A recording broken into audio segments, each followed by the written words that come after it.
किसी नगर में एक धनी व्यापारी रहता था। दूर दूर तक उसका व्यापार फैला हुआ था। नगर के सभी लोग उस व्यापारी का सम्मान करते थे। इतना सब कुछ संपन्न होने के बाद भी वह व्यापारी बहुत दुखी था, क्योंकि उसका कोई पुत्र नहीं था, जिस कारण अपने मृत्यु के पश्चात व्यापार के उत्तराधिकारी की चिंता उसे हमेशा सताती रहती थी। भगवान शिव बोले, इस संसार में सबको उसके कर्म के अनुसार फल की प्राप्ति होती है। जो प्राणी जैसा कर्म करते हैं, उन्हें वैसा ही फल प्राप्त होता है। शिवजी द्वारा समझाने के बावजूद मां पार्वती नहीं मानी और उस व्यापारी की मनोकामना पूर्ति हेतु वे शिवजी से बार बार अनुरोध करती रही।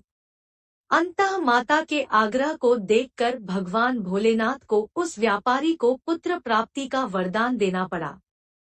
वरदान देने के पश्चात भोलेनाथ मां पार्वती से बोले, आपके आग्रह पर मैंने पुत्र प्राप्ति का वरदान तो दे दिया, परंतु इसका यह पुत्र 16 वर्ष से अधिक समय तक जीवित नहीं रहेगा। उसी रात भगवान शिव उस व्यापारी के स्वप्न में आए और उसे पुत्र प्राप्ति का वरदान दिया और उसके पुत्र के 16 वर्ष तक जीवित रहने की भी बात बताई। भगवान के वरदान से व्यापारी को खुशी तो हुई, लेकिन पुत्र की अल्पायु की चिंता ने उस खुशी को नष्ट कर दिया। व्यापारी पहले की तरह सोमवार के दिन भगवान शिव का विधिवत व्रत करता रहा। कुछ महीनों के बाद उसके घर एक अति सुंदर बालक ने जन्म लिया और घर में खुशियां ही खुशियां भर गई। बहुत धूमधाम से पुत्र जन्म का समारोह मनाया गया, परंतु व्यापारी को पुत्र जन्म की अधिक खुशी नहीं हुई, क्योंकि उसे पुत्र की अल्पायु के रहस्य का पता था। जब पुत्र 12 वर्ष का हुआ तो व्यापारी ने उसे उसके मामा के साथ पढ़ने के लिए वाराणसी भेज दिया। लड़का अपने मामा के साथ शिक्षा प्राप्ति हेतु चल दिया। रास्ते में जहाँ भी मामा भांजे विश्राम हेतु रुकते, वहीं यज्ञ करते और ब्राह्मणों को भोजन कराते। लंबी यात्रा के बाद मामा भांजे एक नगर में पहुँचे। उस दिन नगर के राजा की कन्या का विवाह था, जिस कारण पूरे नगर को सजाया गया था। निश्चित समय पर बारात आ गई, लेकिन वर का पिता अपने बेटे के एक आंख से काने होने के कारण बहुत चिंतित था। उसे भय था कि इस बात का पता चलने पर कहीं राजा विवाह से इनकार न कर दे, इससे उसकी बदनामी भी होगी। जब वर के पिता ने व्यापारी के पुत्र को देखा तो उसके मस्तिष्क में एक विचार आया। उसने सोचा, क्यों न इस लड़के को दूल्हा बनाकर राजकुमारी से विवाह करा दूं। विवाह के बाद इसको धन देकर विदा कर दूंगा और राजकुमारी को अपने नगर ले जाऊंगा। वर के पिता ने लड़के के मामा से इस संबंध में बात की। मामा ने धन मिलने के लालच में वर के पिता की बात स्वीकार कर ली।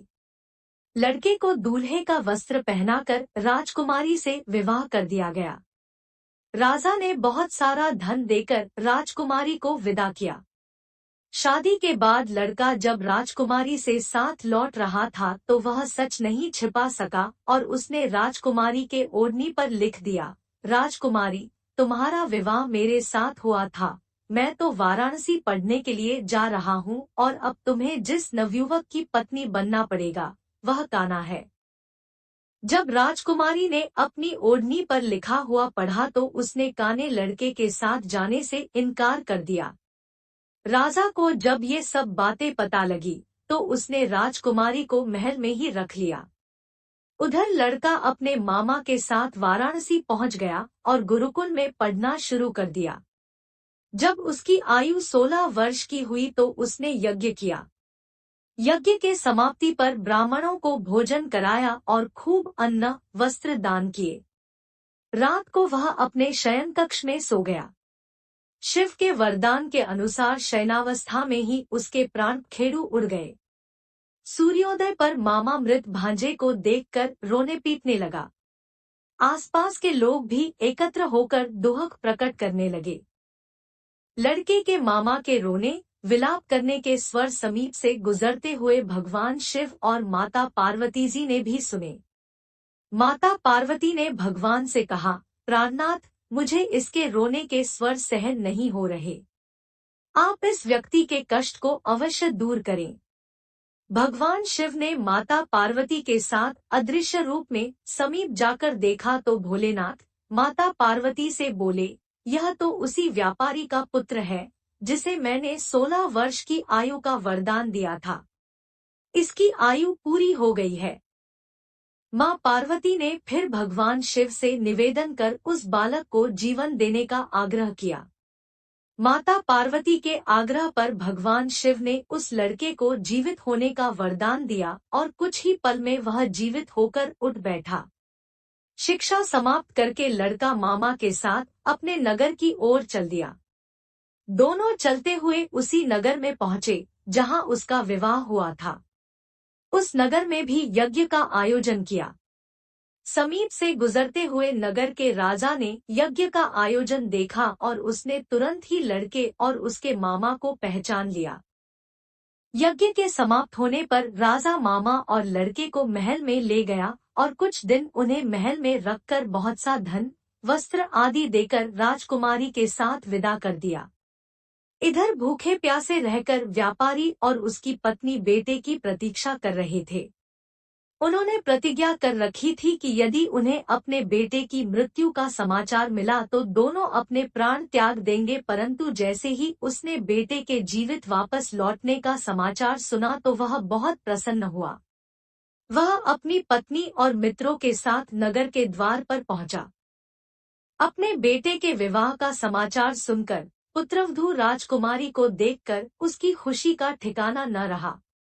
उसी रात भगवान शिव ने व्यापारी के स्वप्न में आकर कहा, हे श्रेष्ठी, मैंने तेरे सोमवार के व्रत करने और व्रत कथा सुनने से प्रसन्न होकर तेरे पुत्र को लंबी आयु प्रदान की है।